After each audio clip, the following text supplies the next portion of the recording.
Como nós sempre dizemos, né? Aqui é a Sara Restinga, aqui é a casa do Senhor, aqui é a nossa casa, portanto aqui é a tua casa. Seja bem-vindo nesse lugar que o Senhor levantou, que o Senhor constituiu para estabelecer o reino de Deus nessa região, neste lugar, nesse bairro, em nome de Jesus. Nós cremos, nós estamos aqui por uma missão, por um chamado do Senhor para as nossas vidas. Cremos que o Senhor nos trouxe com um propósito para a Restinga e Ele está cumprindo esse propósito. Nós cremos no Deus de milagres, no Deus de promessas, e nós cremos que o Senhor está fazendo, está gerando um milagre na tua vida aí, em nome de Jesus. Como nós sempre fazemos todas as nossas reuniões, estende as tuas mãos para frente, assim como alguém que vai receber algo do Senhor. Aleluia. E eu te peço agora, faça um pedido, o mais importante, aquilo que tu mais tem clamado, aquilo que faz o teu peito apertar porque ainda não chegou a resposta, aquilo que está te tirando o teu sono, te incomodando, te perturbando. Coloca isso agora na presença do Senhor. Pai amado, Deus querido, eu estou junto com os meus irmãos na tua presença, porque nós cremos que tu tens ouvido as nossas orações e no tempo oportuno, dia a dia, tu tens nos respondido. Obrigado porque aqui nesse lugar, Senhor, nós temos testemunhado vitórias, temos testemunhado milagres, temos testemunhado o teu agir nas nossas vidas. Então eu te peço agora, Senhor, em nome de Jesus, que se abram os céus sobre esta casa, que se abram os céus sobre esse lugar e que a chuva do Senhor comece a cair sobre as nossas vidas. Lá fora chove a chuva natural, mas aqui dentro, Senhor, eu clamo pela chuva espiritual, a chuva de bênçãos, a chuva dos céus, a chuva do Senhor, aquela chuva que Elias viu e anunciou, Senhor, a chuva serôdia, a chuva temporã, a chuva que é o sinal da resposta de Deus, a chuva que é o sinal da provisão do Senhor nas nossas vidas. Que essa chuva caia sobre a vida de cada um de nós, que as portas sejam destravadas, que os ferrolhos sejam rompidos, que os grilhões sejam quebrados nessa noite, em nome de Jesus. Que as muralhas, em nome de Jesus, que todas as muralhas que nos impedem, que nos bloqueiam, que nos não permitem que nós tenhamos acesso àquilo que tu tens preparado para as nossas vidas, que as muralhas caiam por terra agora, em nome de Jesus. Eu profetizo, o Senhor está derrubando as muralhas da tua vida, na tua vida, em nome de Jesus. Toma posse dessa palavra. Assim como as muralhas de Jericó caíram quando o povo clamou, nós estamos clamando e agora as muralhas estão caindo na tua vida, em nome de Jesus. E ao passar por essas muralhas, por esses escombros dessas muralhas derribadas, tu vai acessar o lugar da tua saúde, tu vai acessar o lugar da tua restituição, tu vai entrar no terreno da tua bênção, no teu milagre, em nome de Jesus. Abre pela fé os teus olhos e veja a terra prometida. Abre os teus olhos espirituais agora, em nome de Jesus, e veja o lugar da resposta do Senhor na tua vida. Veja a provisão, veja a solução, veja o alento. Tome posse do livramento do Senhor na tua vida, em nome de Jesus. Eu profetizo que as coisas estão se ajeitando. Eu profetizo que as coisas estão se alinhando na tua vida, as coisas estão tomando os seus devidos lugares, cada coisa no seu devido lugar, cada situação no seu devido lugar, cada resposta no seu devido tempo. Em nome de Jesus, o Senhor está respondendo, o Senhor está falando agora, Pai, em nome de Jesus. Eu te peço que traga uma palavra no coração da tua igreja, traga uma palavra no coração dos meus irmãos, aqueles que chegaram vazios agora, já sejam preenchidos.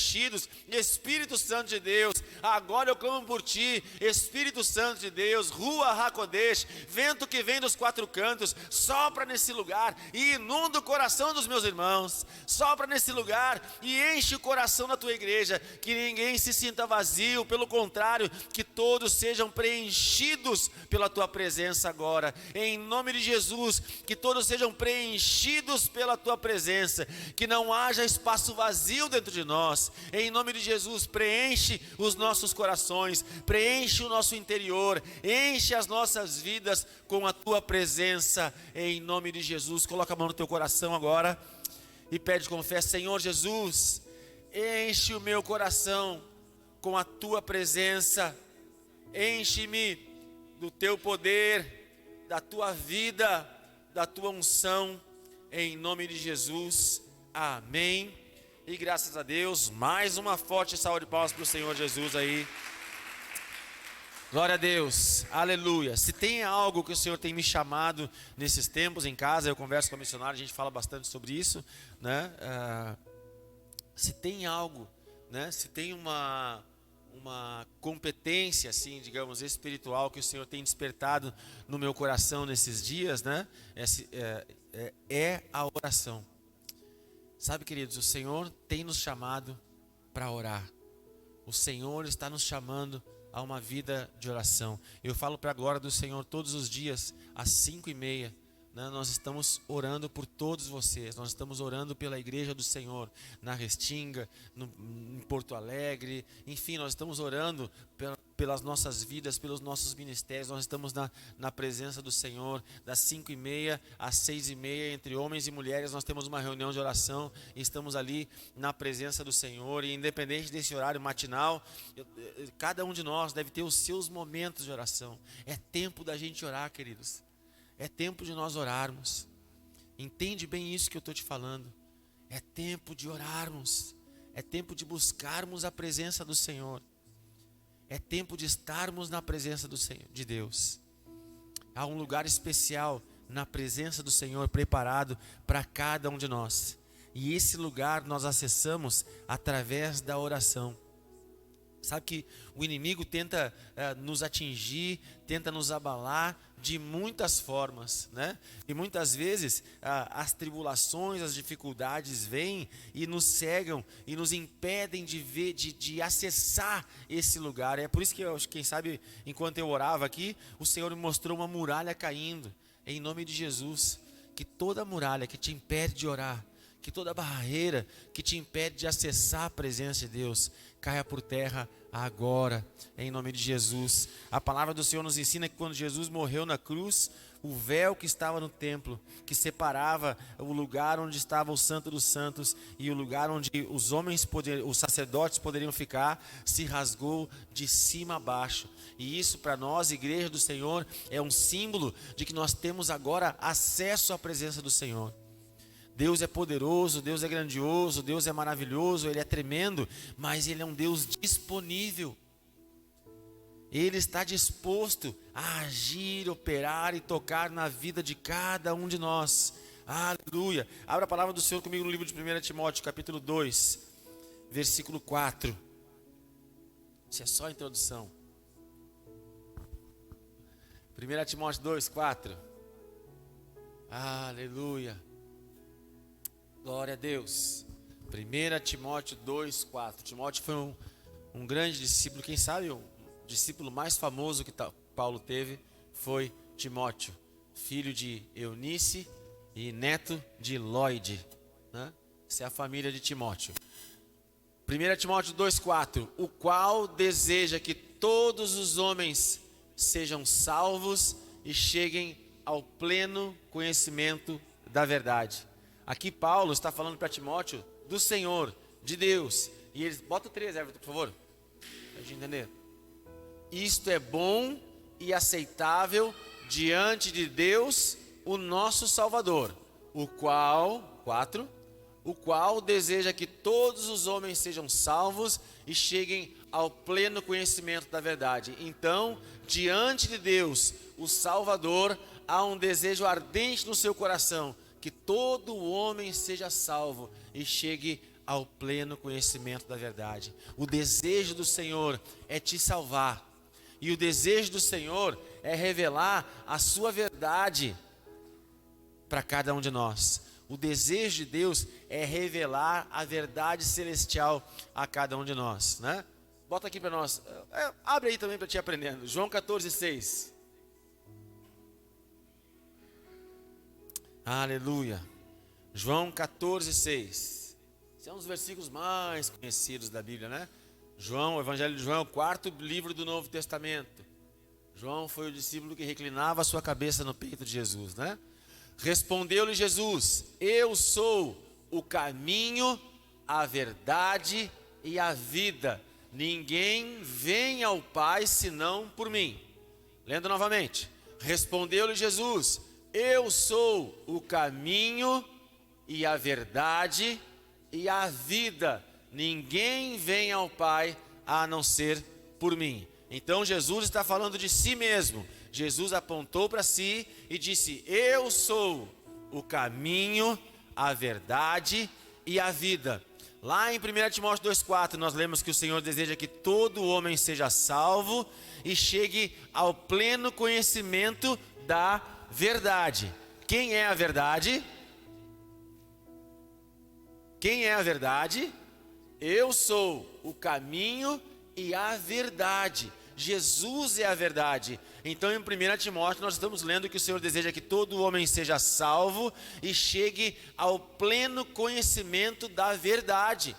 E a verdade é Jesus. Então o desejo do Pai é que todos os seus filhos, que todos nós possamos juntos acessar a presença do Senhor e conhecer esse Deus maravilhoso e conhecer esse Jesus maravilhoso que decidiu voluntariamente entregar a sua vida na cruz do Calvário, verter o seu sangue precioso por amor a cada um de nós. Jesus se entregou na cruz por nós. Jesus verteu o seu sangue na cruz por amor a cada um de nós. Jesus se esvaziou, como diz a Bíblia em Filipenses capítulo 2, por amor a cada um de nós, para que a muralha que nos impedia de chegar à presença de Deus, para que todo impedimento, todo bloqueio, inclusive o nosso pecado que nos impedia de acessar, de chegar à presença do Senhor, caísse por terra, e a partir desse momento todos nós podemos chegar, acessar a salvação. Deus espera que todo homem seja salvo, que a presença, que o poder, que a salvação de Jesus alcance a cada um de nós e que nós tenhamos conhecimento da verdade que é Cristo. Sabe, queridos, às vezes não, né? No começo, muitos de nós temos dificuldade de orar, né? E a gente não sabe as palavras, não sabe como dizer, né? Como falar, e a gente tem essas dificuldades. Mas a gente precisa entender que orar é falar com Deus.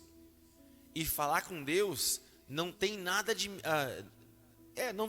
místico, entende? Algumas pessoas acham que para falar com Deus precisa ter a roupa adequada, né? Estar no lugar adequado, né? Mas não. Para falar com Deus basta eu crer, basta eu acreditar. E da minha forma, da minha maneira, eu posso abrir os meus lábios e o meu coração e falar com Ele. E às vezes, para a gente entender o problema da dificuldade que nós temos que orar, é assim, sabe quando a gente está conhecendo uma pessoa? Principalmente, os homens, por exemplo, né? Quando a gente conhece, chega um irmão novo na igreja, né? E a gente fica ali, e aí, meu querido, tudo bem? Como é que tá? E a primeira coisa que a gente vai falar, vai esse tempo, né? Hoje está chovendo, né? E aí, se a pessoa é muito tímida, está chovendo. E aí? 1 minuto, 30 segundos, acabou o assunto. E aqui a gente vai falar, e o Inter, hein? E o Grêmio? A gente vai puxar um assunto de futebol, a gente vai falar, e o carro, né? A gente vai puxar, a gente vai tentar ficar catando um assunto ali, até que role uma conexão na conversa, né? E as mulheres, como é que é? E os filhos, hein? Né? E assim a gente fica. Por que a gente fica assim, cheio de dedo, ou, né, fica aquele vazio, né? 1 segundo ali, parece que um silêncio mortal, o silêncio da morte, que nem diz o meu pastor, né? Por quê? Porque a gente ainda não tem intimidade com essa pessoa que a gente está conversando, né?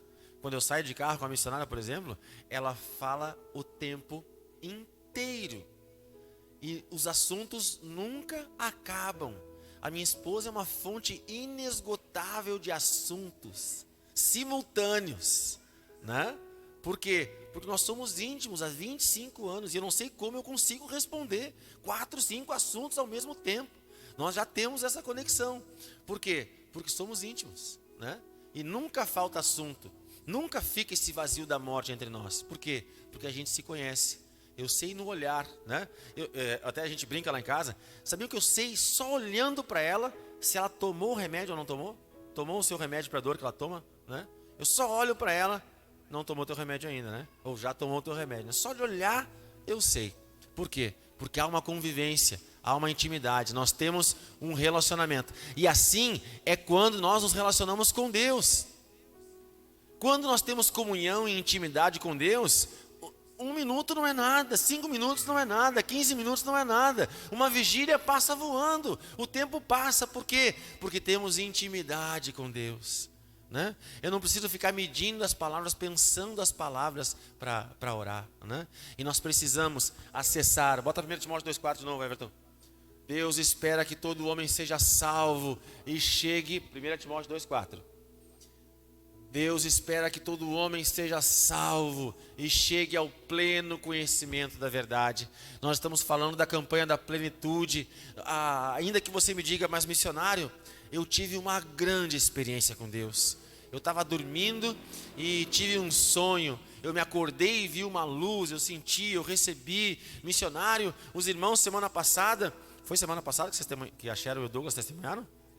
Foi semana passada, né? Então, missionário, coisa linda, os irmãos, que experiência linda que eles tiveram com Deus. Mas, acredite no que eu te digo, o Senhor tem muito mais para nós. Deus é uma fonte inesgotável de poder. Tudo isso que tu experimentou, tudo que tu já viveu com o Senhor, não é nada diante de tudo que Ele pode fazer. 1 Coríntios 2,9 diz assim: nem olhos viram, nem ouvidos ouviram, nem penetrou no coração do homem tudo aquilo que Ele tem preparado para aqueles que o amam. Então o Senhor tem muito mais, e isso para nós é motivo de alegria. Poxa, missionário, mas eu tenho vivido tantas coisas, né? Tenho conversado com alguns irmãos que têm dito isso para mim. Sabe, missionário, eu não estou nem pedindo, na fase que eu estou, não estou nem pedindo muito. Eu estou só agradecendo. Glória a Deus, aleluia. Vai agradecendo, porque o Senhor vai fazer muito mais. Essa é a promessa dEle para as nossas vidas. Fazer infinitamente mais do que tudo aquilo que pedimos ou pensamos. Sabe por quê? Porque nós cremos num Deus que se manifesta, que quer revelar-se plenamente a cada um de nós. Ele espera que todo homem seja salvo e chegue ao pleno conhecimento da verdade. O que é pleno? É completo, é total. Então o Senhor Jesus quer revelar-se por completo, por inteiro, né? E quem sabe alguns de nós não tenhamos esse conhecimento inteiro e completo do Senhor. Nós conhecemos o Deus justo, mas ainda não experimentamos a sua graça e a sua misericórdia. Nós cremos no poder de Deus, nós já ouvimos falar desse Deus maravilhoso, mas ainda não sentimos no nosso coração, no nosso interior, o seu amor vertendo, jorrando nas nossas vidas. Nós entendemos algumas coisas, experimentamos algumas coisas, mas ainda não acessamos outras. O Senhor quer revelar-se por completo, por inteiro. Quem sabe alguns de nós conhecem o Deus justo, o justo juiz, mas ainda não experimentaram da sua maravilhosa graça. E é sobre isso que eu quero falar um pouquinho nessa noite, sobre as sementes que nos levam a viver essa vida de plenitude. Abra sua Bíblia comigo em Gênesis capítulo 8, versículo 22.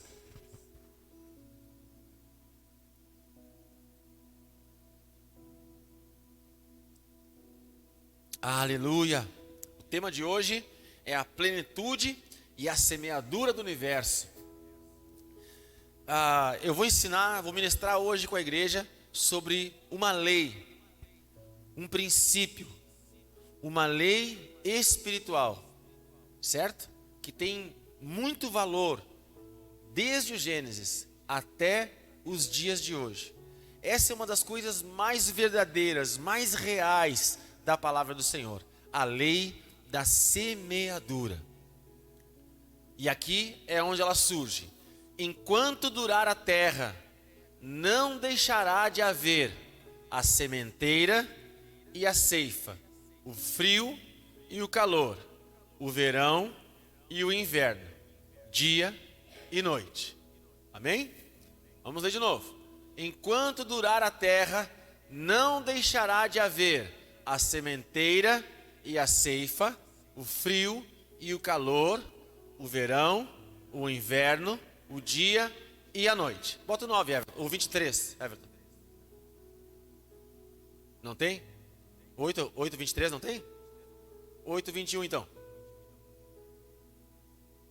O Senhor aspirou o suave cheiro e disse consigo mesmo: não tornarei a amaldiçoar a terra por causa do homem, porque é mau o desígnio íntimo do homem, desde a sua mocidade, nem tornarei a ferir todo o vivente como fiz. E agora vem o 22. Enquanto durar a terra, não deixará de haver sementeira e ceifa, frio e calor, verão e inverno, dia e noite. Aqui então o Senhor está estabelecendo a lei da semeadura. Quando surgiu a lei da semeadura? Nos tempos de Noé. Quantos já ouviram a história do dilúvio? 40 dias e 40 noites, chovendo sem parar, ininterruptamente, né? Uma provinha leve disso é o que nós vivemos na virada dessa semana, né? Infelizmente, né, os nossos irmãos de Mussum, de Roca Salles, né, e de outras tantas cidades tiveram as suas casas, né, assoladas pela chuva. Nós temos os tristes testemunhos de irmãos com casas de 2 pisos nessas cidades, né, que tiveram que subir para as sacadas, para as varandas, lá para o 2º andar, porque o andar de baixo ficou tomado pela água, né? Algumas igrejas foram completamente devastadas pela chuva. Infelizmente, nesses dias, uma grande tempestade, quase um tsunami, atingiu o nosso estado. E isso é uma provinha do que foi o dilúvio. Mas por que foi o dilúvio, né? Alguns de nós, quem sabe, lendo assim, né, rapidinho, pensa: poxa, que Deus mau, né?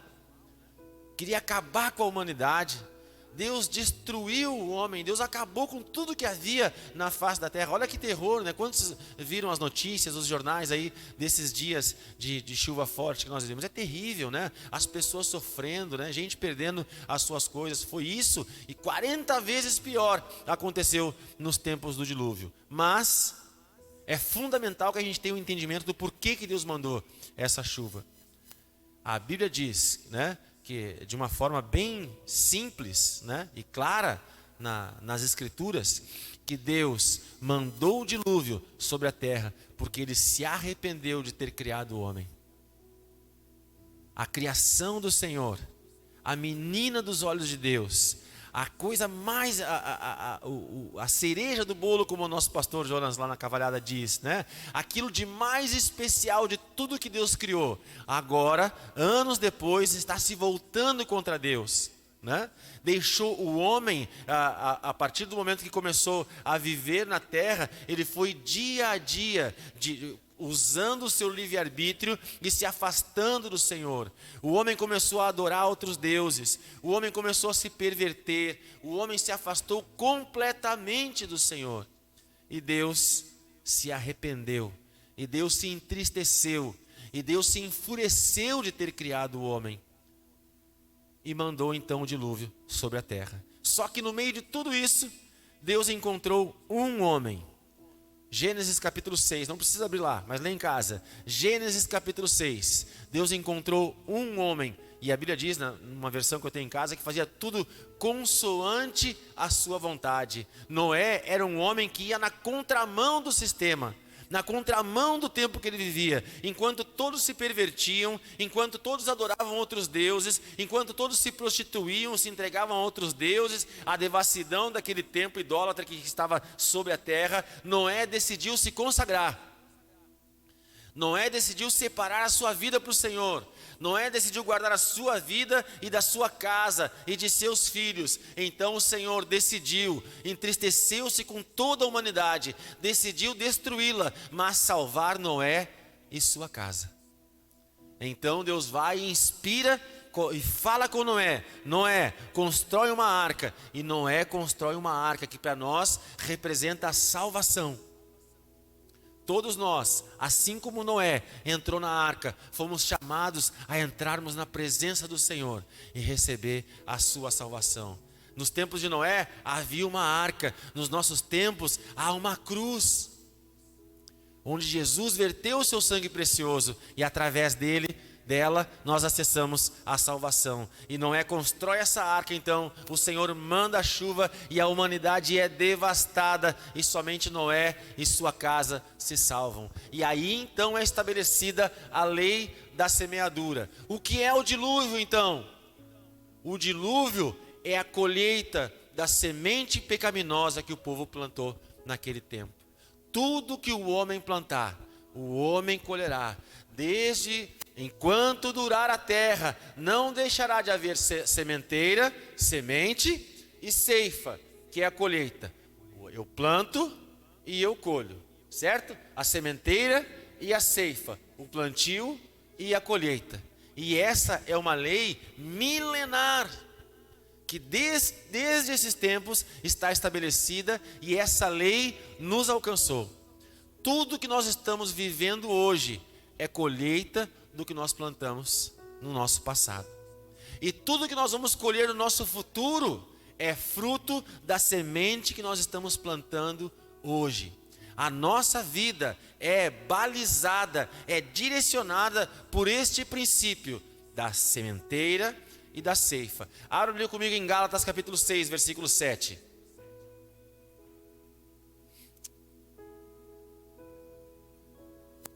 Quando você vai abrindo eu vou falando, né? Mas vejam como mesmo no Velho Testamento, nos tempos da lei, nós encontramos um lugar, um espaço onde o Senhor manifesta a sua graça. Mesmo o homem fazendo tudo o que fez de errado, mesmo o Senhor se entristecendo com a sua criação, Ele decide, bom, agora nunca mais eu vou destruir. Nunca mais eu vou pesar tanto a mão sobre o homem. Eles são os meus filhos, eles são a minha criação, então eu vou ter misericórdia. Certo? Gálatas 6, versículo 7, né? É a contextualização no Novo Testamento do que lemos lá em Gênesis. Não vos enganeis, de Deus não se zomba, pois aquilo que o homem semear, isso também ceifará, né? Vejam que Deus, lá em Gênesis, foi mais amoroso, né? Deus disse, enquanto durar a terra, né? Eu decidi, eu não vou mais destruir o homem, porque enquanto durar a terra, e assim o Senhor vai falando com mais amor. Mas agora Paulo está mais brabo aqui, né? Não se enganem, com Deus a gente não brinca, com Ele a gente não mexe, pois aquilo que o homem semear, isso também Ele ceifará. Amém? Aqui no Novo Testamento estamos vendo a lei da semeadura. Repetindo então, o que estamos vivendo hoje é o fruto, a colheita da semente que nós plantamos no nosso passado. E o que nós vamos colher amanhã é fruto da semente que nós estamos plantando hoje. O nosso presente é o resultado, né, das vivências que tivemos no nosso passado. E o nosso futuro, ele é resultado do posicionamento que estamos tomando hoje na nossa vida. Então, é tempo de nós deixarmos brincar um pouquinho, com todo respeito com os irmãos, né? É tempo de nós nos tornarmos discípulos de Cristo e não do Zeca Pagodinho, que diz assim, deixa a vida me levar, vida leva eu. Não! É a lei da semeadura. Eu não vivo por viver. Paulo dizia isso em 1 Coríntios 9. Eu não estou vivendo como alguém que dá socos no ar. Não. Eu preciso entender que meu amanhã é resultado da semente que eu estou plantando hoje. Um dia meu filho me chamou. Nem me chamou, a gente estava conversando na sala. E o Joãozinho, acho que as crianças estão ficando assim no geral, né? As crianças estão ficando cada vez mais precoces, né? Eu não sei se elas são precoces ou a gente que era muito down no nosso tempo, né? Não sei, né? Mas enfim, né? Com 12, 13 anos, o Joãozinho, a cabecinha dele está muito mais adiantada. No meu tempo, 12, 13, estava jogando bolita, né? E o Joãozinho me chamou e disse assim, pai, eu preciso começar a trabalhar. Tá bom. Por quê? Porque eu quero ter o meu dinheiro. Tá bom, legal. Aí eu disse para ele, então filho, vamos fazer assim, ó. Vamos começar a fazer um treino. Como assim, pai? A partir de hoje, eu não vou te acordar mais para a escola. Tu vai acordar sozinho. Vai te levantar, vai te arrumar e vai para a escola. E seja frio ou calor, verão, não importa. Tu vai para a aula. E não vai faltar mais nenhuma aula. Pô, pai, que isso? Né? Por que isso, pai? Porque eu quero te ensinar a ter compromisso e responsabilidade. A escola tu pode faltar, mas o serviço que tu faltar, aí desconta o teu salário. Então, já vai treinando agora, já vai plantando agora, para no teu futuro tu colher o que tu precisa. Amém? E é um sinal de maturidade que nós tenhamos esse entendimento, né? Quantos de nós queremos as bênçãos? Poxa, como eu queria que as coisas acontecessem na minha vida, missionário. Eu vejo os irmãos testemunharem, eu escuto as tuas pregações de milagre, de vitória, mas nada acontece na minha vida, missionário. Analisa a semente que tu está plantando, meu querido. Reflete sobre as tuas atitudes. Reflete sobre as sementes que tu está plantando. O resultado, a vida que nós estamos vivendo hoje, tem muito mais a ver com as nossas atitudes do que com Deus ou até mesmo com Satanás. Às vezes a gente diz assim: meu Deus, o diabo está furioso. Olha só tudo que está acontecendo na minha vida. Está tudo dando errado, missionário. Me dá um gole desse óleo aí, porque eu tenho que tomar, eu acho. Só me ungir não adianta, porque está dando tudo errado, missionário. Eu não tenho dinheiro, eu não tenho saúde, eu não tenho nada, né? Aí eu vou falar do meu filho de novo, do Joãozinho, contar as histórias, né? As peripécias do Joãozinho, né? Aí, 0 graus na rua. O Joãozinho leu que em dezembro vai estar calor, ele já quer sair de bermuda para a rua, né? Já quer sair. Ele entrou na igreja hoje, 15 graus e esse vento frio lá fora. O Joãozinho entrou na igreja, já tirou o casaco. Não, eu vou tocar carro. Nem começou a tocar. Já tirou o casaco, porque, né? Aí depois, às vezes ele me imita em casa, né? E às vezes a gente fala brabo, né? E eu que vou ter que comprar o remédio para ti depois, menino, não sei o que, né? Qual pai, qual mãe que nunca falou isso pro filho, né? Tu te agasalha, guri, porque eu que vou ter que comprar o remédio para ti. E eu nem vou comprar. Às vezes brabo a gente diz. Quem nunca disse isso pro filho? E eu não vou comprar o remédio. Eu vou te deixar doente, para te aprender, né? Misericórdia, a gente fala da boca para fora isso, né? Porque basta dar um espirro, a gente já mete o rinossoro ali, toma aí, né? Sai dessa, seja curado, né? Mas enfim, se eu não me agasalhar, o que vai acontecer? Eu vou me resfriar. E aí quando eu me resfrio, eu digo: misericórdia, o inimigo está furioso comigo, lançou essa gripe sobre a minha... Não, eu não me cuidei, eu fui imprudente. A Bíblia fala de sabedoria e de prudência. O resultado, a colheita de amanhã é fruto da semente que eu estou plantando hoje, né? Às vezes eu converso com algumas pessoas que me dizem assim: ah, teu serviço é tranquilo, tu é gestor de uma equipe, né? Se eu fosse chefe que nem tu, né? Aí para mim seria diferente também, né? Mas me acompanha um dia quando eu te contar a minha história profissional, a minha carreira. Me acompanha aí nos tempos de faculdade, de pós-graduação, de estudo, né? Me acompanha para ver o que eu tive que fazer, a semente que eu plantei para chegar onde eu cheguei, né? As pessoas querem o resultado. Eu quero ser rico, missionário, né? E aí fica em casa, né? Se acorda meio-dia, né? Vai colher alguma coisa assim? Não vai. É a lei da semeadura. O caminho que nos leva à plenitude do Senhor passa pela lei da semeadura. Nós precisamos refletir sobre isso. Qual semente nós estamos plantando? Qual semente nós estamos plantando, né? Voltando a falar na Arca de Noé. O povo naquele tempo, o povo do Senhor, o povo escolhido do Senhor, o povo separado por Deus, decidiu se rebelar contra o Senhor. Qual foi a colheita? O dilúvio. Que Deus mau? Não, Deus não é mau, Deus é justo. Deus é justo. Deus é o Deus que estabelece a lei da semeadura. O pecado, o fruto do pecado é a maldição. Nunca se esqueça disso. O fruto do pecado é a maldição, né? É um grande sinal de imaturidade, imaturidade é muito forte, mas é um grande sinal de que nós precisamos crescer na vida, o entendimento de que eu tenho direitos e responsabilidades. A responsabilidade é a semente que eu planto, o direito é a colheita que eu vou ter em nome de Jesus, amém? E todos os cultos eu tenho desafiado, eu tenho convocado, eu tenho chamado os irmãos para que nós juntos aqui na Sara Restinga, que nós possamos plantar uma semente de fé. Porque todas as vezes que nós plantarmos uma semente de fé, logo em seguida, em breve, no tempo oportuno, nós colheremos o milagre do Senhor na nossa vida. Amém? Há um fruto separado por Deus para que cada um de nós possa colher. O Senhor tem um milagre para a vida de cada um de nós. Não posso deixar de fazer isso, né? Olha para esse irmão que está do teu lado e diga para ele assim: há um milagre do Senhor preparado para ti. Diz para o teu irmão aí: há um milagre do Senhor preparado para a tua vida, né? Está preparado, mas esse milagre é fruto da semente que tu está plantando. Aleluia! Os milagres são frutos da semente que nós plantamos. Abra a Bíblia comigo em Efésios 5,14. Já estou partindo para o final aqui.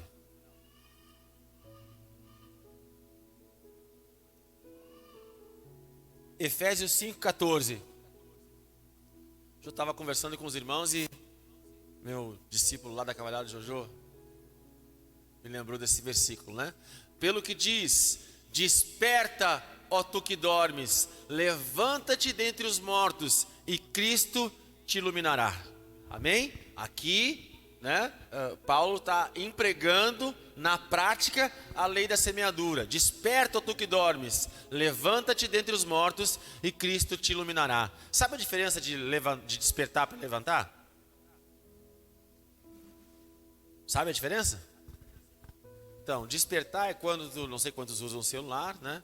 Às 5h30, 6 horas, 6h30, 7 horas, 7h30, 8 horas, 8h30, 9 horas, 9h30, 10, misericórdia, né? Enfim, cada um tem o seu horário de acordar aí, né? Mas tu tá lá deitado e... os efeitos sonoros, né, Gabi? Toca ali, não sei qual musiquinha que tu coloca. Desperta o celular. E aí tu abre os olhos, né? Toca o celular e tu desperta. Tu abre os olhos, né? Mas Paulo está dizendo, não basta despertar, é preciso também levantar. Então, o despertar é o entendimento. E muitos de nós, quem sabe aqui sentados, participando, vivendo a vida da igreja junto conosco aqui, estejam despertando e entendendo. Eu preciso mudar.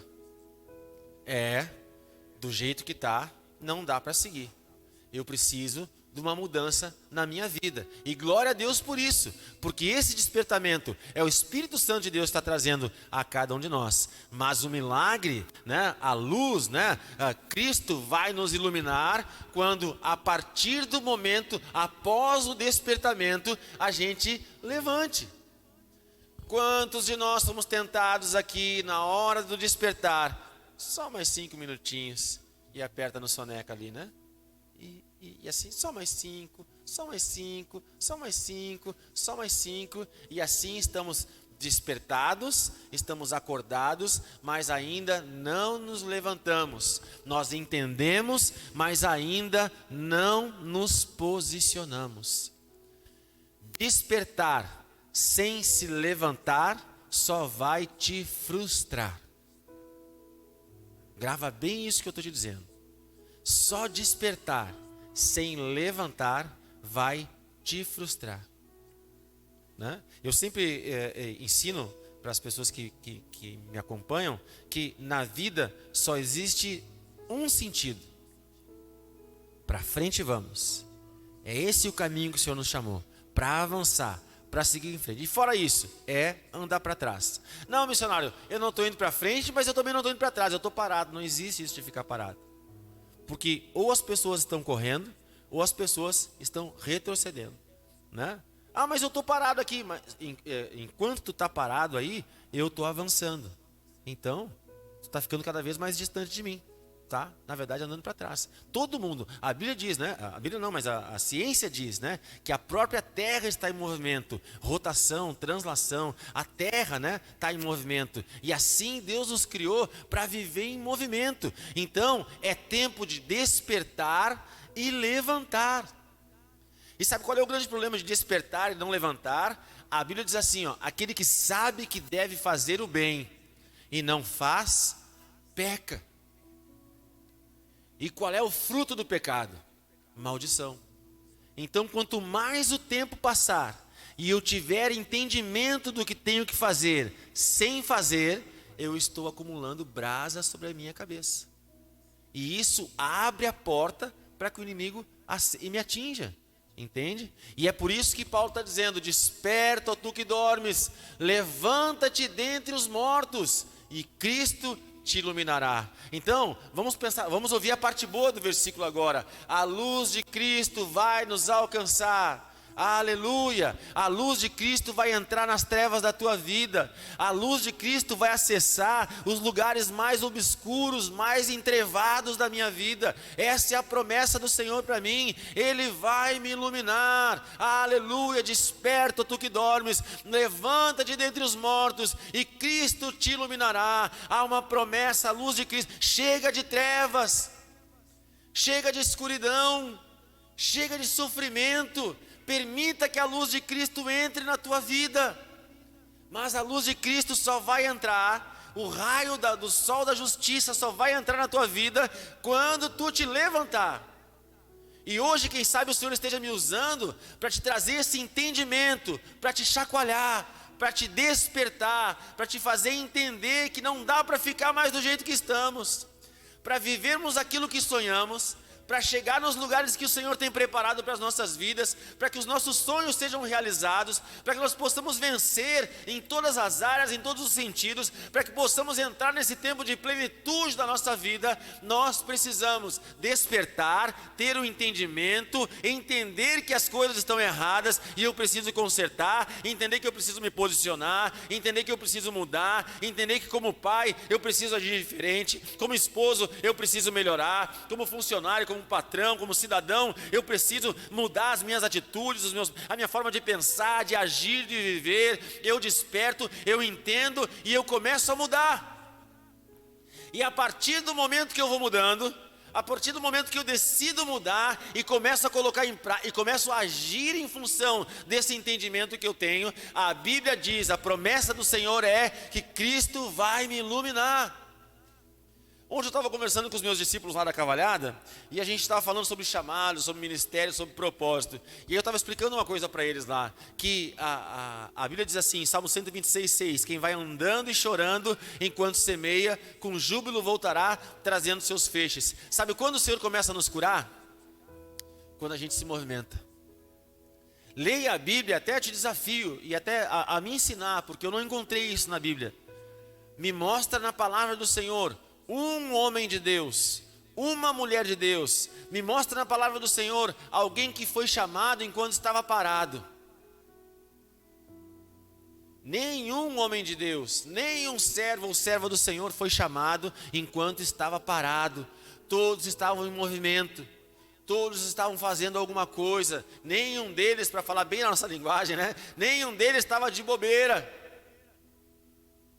Todos eles estavam em movimento, estavam se levantando. E aí o que aconteceu? A luz de Cristo alcançou a todos eles. A luz do Senhor, a glória de Deus alcançou a todos eles. Gideão era um boiadeiro, Eliseu era um boiadeiro. Lidava com os animais de seu pai. Tinha cangas de boi. Gideão debulhava o trigo no lagar do vinho. Paulo, ainda que erradamente, estava em movimento perseguindo os cristãos. Abraão adorando os deuses de seu pai. Maria se preparando para ser desposada por José. Ninguém estava parado. Moisés estava se escondendo no deserto. Todos estavam, Davi atrás das malhadas, pastoreando as ovelhas do seu pai. Todos estavam em movimento. Ninguém estava parado. E quem sou eu para achar que parando vou viver alguma coisa do Senhor? Te movimenta, meu irmão. Olha para o teu irmão e diz assim: desperta, levanta, e a luz de Cristo vai te alcançar. Amém? Tudo que nós plantarmos, isso também nós colheremos em nome de Jesus. Amém? Então, é preciso que haja movimento. Nós precisamos nos movimentar. E agora, quem sabe tu comece a entender o seguinte: poxa vida, né? Eu converso com alguns jovens, né? E alguns desses jovens que eu converso, né? Por exemplo, no meu trabalho, tá? Eu tenho uma equipe lá de 23 operadoras, e tem desde meninas de 23, 24, 25, até operadoras sêniores lá com 50, 55 anos, né? Então tem todas as faixas etárias lá. E essas meninas mais novas, eu tento ajudar, né? Enfim, vou acompanhando ali no trabalho. Enfim, estou na lida com elas lá. E aí, a grande dificuldade, a grande luta delas é a seguinte, que elas têm que ser profissionais, né? Elas têm que chegar às 9 e sair às 18, mas elas também são mães, né? Então tem os filhos para cuidar, para criar, né? E elas também querem estudar, né? Porque elas não querem passar a vida toda ali comigo no telemarketing. Elas querem crescer, né? E aí muitas se arrasam, se cansam, se esgotam, né? Burnout aqui, né? Síndrome do pânico ali, essa depressão, essas coisas vão acontecendo, né? Mas a gente fica pensando assim, poxa, que vida injusta, né? Ela está estudando, trabalhando, cuidando da casa, né? É muita coisa, sim, é muita coisa. Mas será que Deus queria que ela tivesse que fazer tudo ao mesmo tempo? Por que na juventude, ao invés de, com todo respeito, né? Por que na juventude, ao invés de ir para a balada e namorar, ela não foi estudar e se formar, né? Isso com muito carinho eu digo para elas, né? Não adianta chorar o leite derramado. Não bota a culpa em Deus, na vida, no universo. Vamos acertar as coisas, né? Aquele tempo não volta mais. Então vamos fazer as coisas certas agora. Vamos priorizar algumas coisas, né? Tu não vai conseguir fazer tudo ao mesmo tempo. Então o que a gente vai fazer? Né? Tenta uma faculdade à distância, faz um curso que já vai te ajudar aqui e ali. Enfim, eu vou organizando, tentando ajudar elas, né? Mas a lei da semeadura vem para todos. E em algum momento isso vai sinalizar, né? Falando um pouquinho de saúde para encerrar, né? Aí a gente não se cuida. Quando a gente é jovem, eu vou tomar Coca-Cola, eu vou comer carne gorda, eu vou, né? Aí com 20 anos a gente está comendo só a gordura da carne. Eu posso, né? Aí 30 já dá uma dorzinha no fígado aqui, outra ali, né? Mas eu vou continuar, né? Tenta fazer uma dieta aqui e ali, né? Depois dos 40, é esteatose, né? É colesterol, é diabetes, é pressão alta. Pô, céus, ó vida, que Deus é esse que me impede de ser... O guerreiro só pegava a gordura da carne. E quer culpar Deus ainda, entende? É engraçado isso que eu estou falando, mas nós fazemos isso espiritualmente. Quando não recebemos as bênçãos, né? Eu com muito carinho, eu gosto muito do exemplo da lua. Vai lá ali na escolinha ali e tira o brinquedinho da mão da lua para te ver. Ela vai gritar. Quando tira o que ela quer, viu? Sinalizou. Se tem o nome dela, ela já se posicionou lá, né? E muitas vezes nós somos crianças espirituais. Quando não temos aquilo que queremos, quando Deus não faz o que a gente quer, Deus, não vou mais no culto. A gente se emburra. Mas na verdade a bênção não chegou, não é porque Deus é mau, é porque nós plantamos a semente errada. Nós plantamos a semente da desistência, da falência, né? Da inconstância, né? Da procrastinação. A gente vai empurrando com a barriga. Como a gente vai colher milagre do Senhor assim? Não tem como, né? Mas eu não quero pesar a mão nessa noite. Eu quero te falar o seguinte: há uma possibilidade de nós colhermos tudo aquilo, de nós colhermos uma semente milagrosa na nossa vida. O Senhor nessa noite quer nos ensinar o caminho para que nós possamos colher, ceifar tudo de bom que Ele tem preparado para as nossas vidas. Deus espera que todo homem seja salvo e chegue ao pleno conhecimento da verdade. Vejam do que eu estou falando. A luz de Cristo vai nos alcançar. A verdade do Senhor, a verdade de Deus está acessível a cada um de nós. O Senhor tem coisas grandiosas e tremendas. Isaías 1,19 diz assim: se me ouvirdes e obedecerdes, comereis do melhor dessa terra. Há muita coisa boa de Deus preparada, separada para cada um de nós. Como eu tenho dito aqui na Restinga, né? Há uma mesa de banquete, há uma festa preparada do Senhor para cada um de nós. E nós podemos acessá-la. Mas nessa festa não tem garçom. Nós precisamos despertar, nos levantar e ir até a mesa do Senhor. Amém? O fruto do nosso pecado atrai maldição. mas o fruto, a semente de fé que nós plantamos vai atrair salvação, milagre e bênção do Senhor para a nossa vida, em nome de Jesus. Amém? Despertar e levantar. O que significa esse levantar? As nossas atitudes são a semente que nós plantamos para o futuro abençoado que nós queremos colher. E eu vou falar 3 sementes agora que nós podemos plantar. A semente, praticamente, falando das nossas atitudes. Atitudes de fé atraem os milagres do Senhor para a nossa vida. Abra comigo em Gênesis 4, versículo 7. Veja a importância de agir certo. Gênesis 4, versículo... tá rápido, meu irmão. Glória. Gênesis 4, 7. Já estou encerrando, gente, está tranquilo. Se procederdes bem, não é certo que serás aceito? Se agir da forma... Deus está falando com Caim aqui, tá? Se procederdes bem, não é certo que serás aceito? Caim, se tu fizer o certo, tu não vai colher a bênção? É isso que Deus está dizendo para Caim. Caim, olha só, pensa bem, Caim. Se tu fizer o certo, tu não vai viver aquilo que é certo na tua vida? Se todavia procederdes mal, eis que o pecado jaz à porta. O pecado está deitado como morto à porta.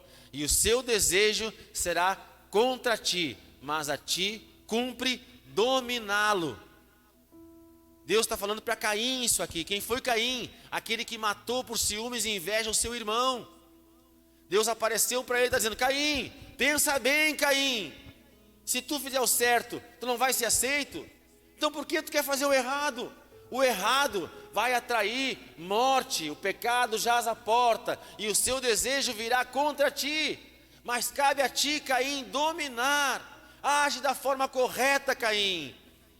Queridos, a Bíblia diz que não sobreveio a nós tentação que não fosse humana. Muitas vezes a gente acha que é o diabo nos tentando, mas não é. A tentação é humana, vem da nossa alma, vem do nosso coração, vem do nosso interior. Jeremias 17:9 diz que enganoso e corrupto é o coração do homem, e é desse coração corrupto e enganoso que brota a tentação, a tendência, a vontade de pecar. Mas a Bíblia está dizendo, Deus está dizendo para Caim aqui, lá no Gênesis, há milhares de anos atrás: cumpre a ti dominá-lo, faz o que é certo, Caim, e assim tu vai ser aceito. Precisamos amadurecer, meus queridos, para entender que ainda que tenha algumas coisas neste livro que sejam contra a nossa vontade, que mandem contra os desejos do nosso coração, nós seremos aceitos e viveremos o melhor dessa terra se colocarmos essa palavra em prática. Age da forma correta e assim tu vai colher um milagre na tua vida. Faz o que é certo e a bênção do Senhor vai vir sobre ti. A lei da semeadura, tudo que nós plantarmos, nós colheremos. Se eu plantar o pecado, eu vou colher maldição. Mas se eu fizer o que é certo, eu vou atrair a bênção do Senhor para a minha vida. A tua família vai se ajeitar, a tua casa vai se restaurar, o teu casamento vai se alinhar, o teu trabalho vai prosperar, se tu fizer o que é certo.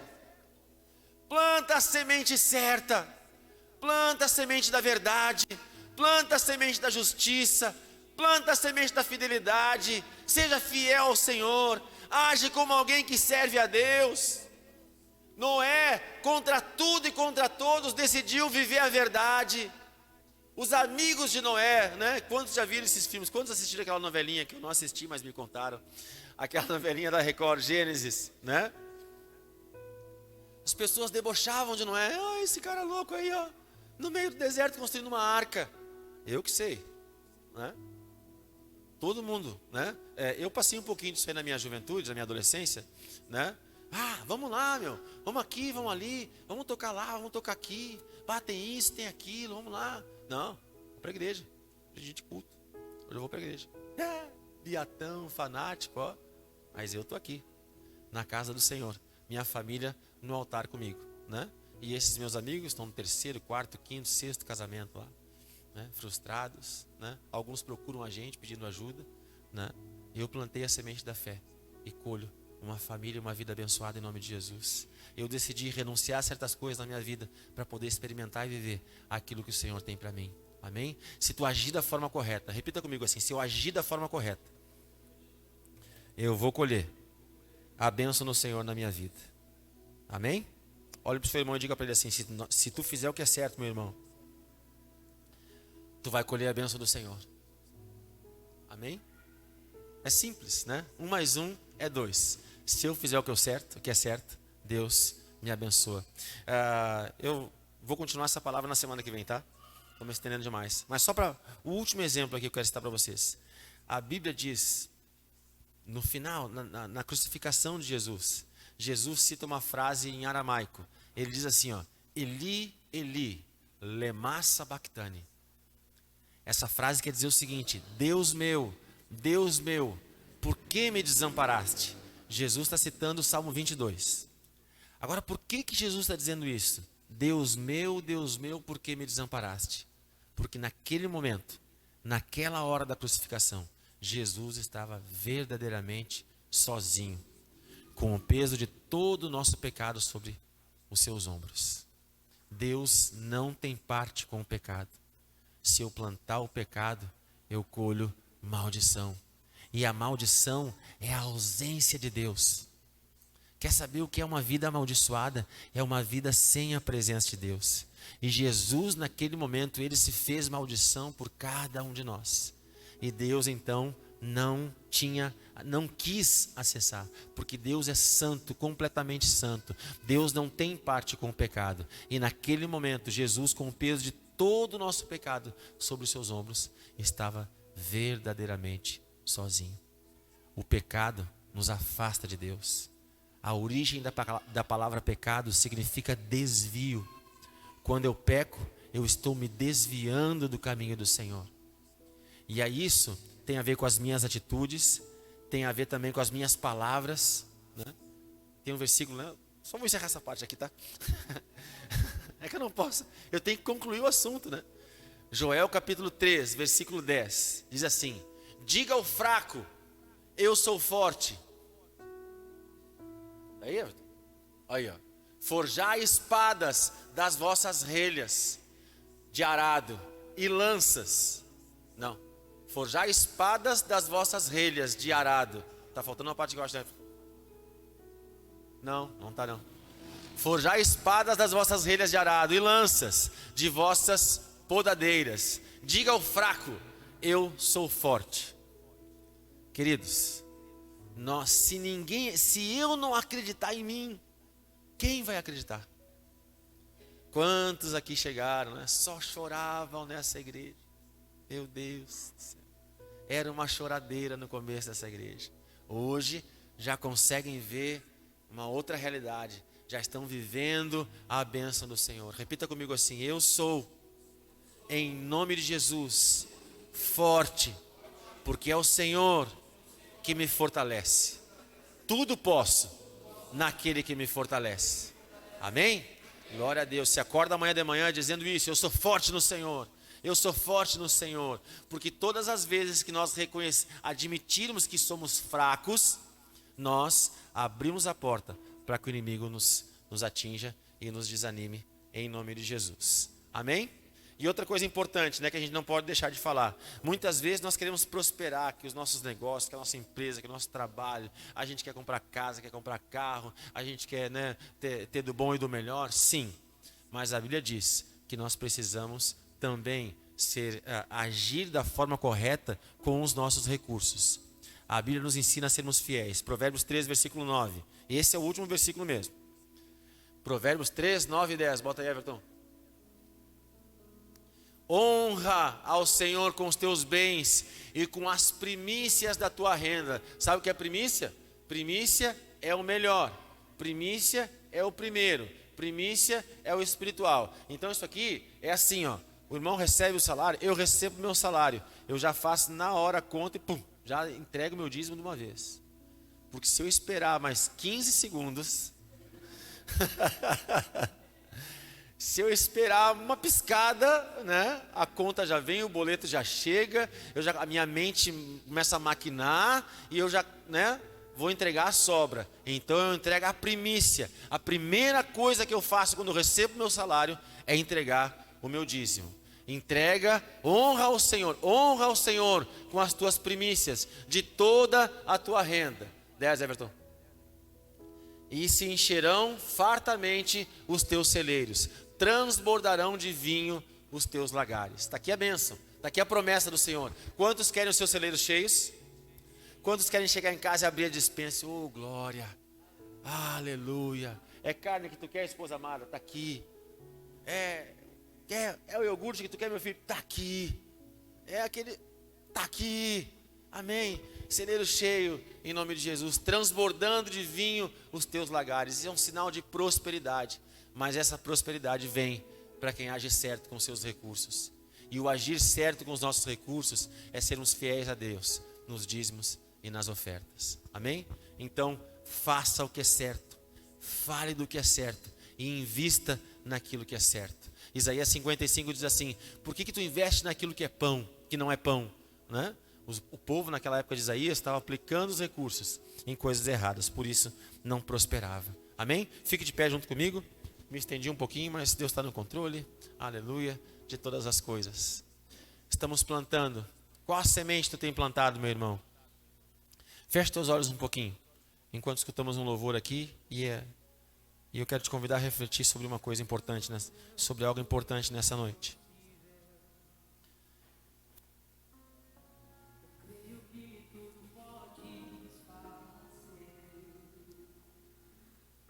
Eu sei aqui que todos nós temos sonhos, né? Todos nós temos sonhos, e que bom que Deus nos dá esse privilégio, nos dá esse direito de sonharmos. Nós podemos sonhar, como estamos ouvindo agora, podemos ir além, muito mais adiante, né? Podemos ter sonhos impossíveis, sonhos sobrenaturais, e o Senhor vai nos levar a viver todos eles. Mas agora eu quero te fazer uma pergunta: a semente que tu está plantando hoje, a atitude que tu está tendo hoje, vai te levar a colher o fruto, que é esse milagre e essa resposta que tu espera do Senhor? Se sim, beleza. Ergue as tuas mãos e diz para o Senhor: Deus, me faz permanecer nesse caminho e nessa jornada. Mas se não, hoje temos a oportunidade de endireitar os nossos caminhos e as nossas veredas na presença do Senhor. Então, seja para clamar por força para continuar nesse caminho, ou para que o Senhor endireite as tuas veredas, quero te convidar rapidamente a vir para o altar aqui e vamos orar juntos em nome de Jesus. Falou demais. Amém. Glória a Deus. Sei mesmo, falei.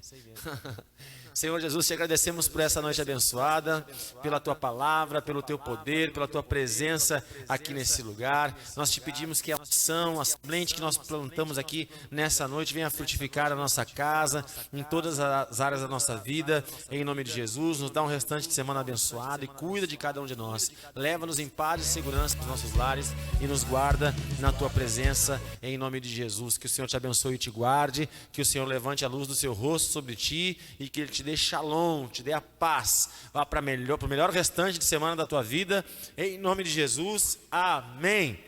Graças a Deus. O Senhor te abençoe.